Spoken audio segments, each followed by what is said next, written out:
જય માતાજી મિત્રો, નવરાત્રિ શક્તિ અને ભક્તિનો અનેરો ઉત્સવ. મા અંબા જગદંબાને રીઝવવાના આ પર્વની આપ સૌને મારા તરફથી ખૂબ ખૂબ શુભેચ્છાઓ સાથે જય અંબે.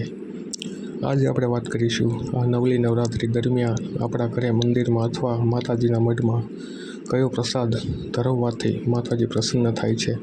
દરેક દિવસે માતાજીને અલગ અલગ પ્રસાદ ચડાવવામાં આવે છે, તો આવો જાણીએ.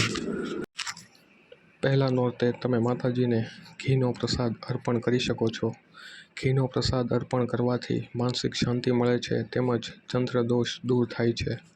બીજા નોરતે તમે માતાજીને સાકર ધરી શકો છો, જેનાથી ઉર્જા અને સાહસમાં વધારો થાય છે તથા સ્વાસ્થ્ય સારું રહે છે.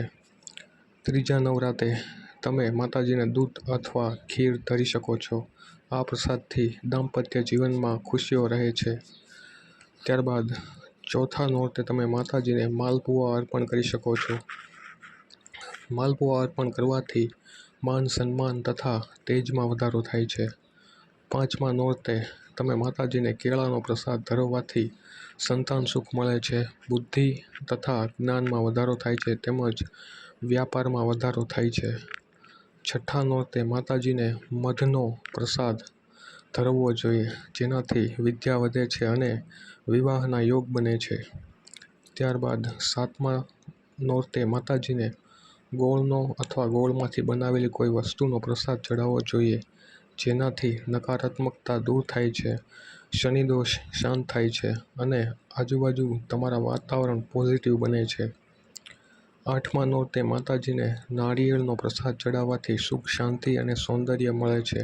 નવરાત્રિના 9 દિવસ દરમિયાન આઠમનું વધારે મહત્ત્વ હોય છે, તેથી આ દિવસ દરમિયાન આઠમના નોરતે માતાજીને નાળિયેરનો પ્રસાદ ચડાવવાથી અનેક લાભો મળે છે. માતાજીની કૃપા હંમેશા આપણી પર બની રહે છે અને સુખ શાંતિ અને સૌંદર્યમાં વધારો થતો હોય છે.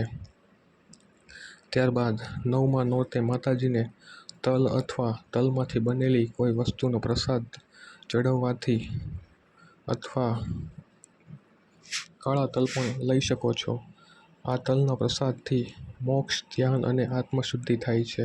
આવી રીતે નવરાતના 9 દિવસ અલગ અલગ પ્રકારના પ્રસાદ માતાજીને અર્પણ કરવાથી અનેક સુખ તથા લાભ મળતા હોય છે.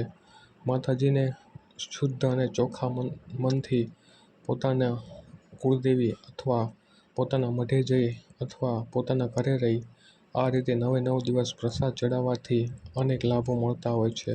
તો આ નવરાત્રિ દરમિયાન તમે પણ આ ટ્રાય કરી શકો છો. આમાં કોઈ જાતનો ખર્ચો નથી, બધી જ વસ્તુ આપણા ઘરમાં મળી શકે છે. આથી આવી રીતે પ્રસાદ ચડાવી માતાજીને પ્રસન્ન કરવા જોઈએ. મિત્રો, વિડીયો ગમે તો લાઈક કરો, શેર કરો, સબસ્ક્રાઈબ કરો આપણી ચેનલ જાણ્યા જય વાતો, અને હા, કમેન્ટમાં જય માતાજી, જય અંબે લખવાનું ભૂલતા નહીં. અસ્તુ, જય માતાજી.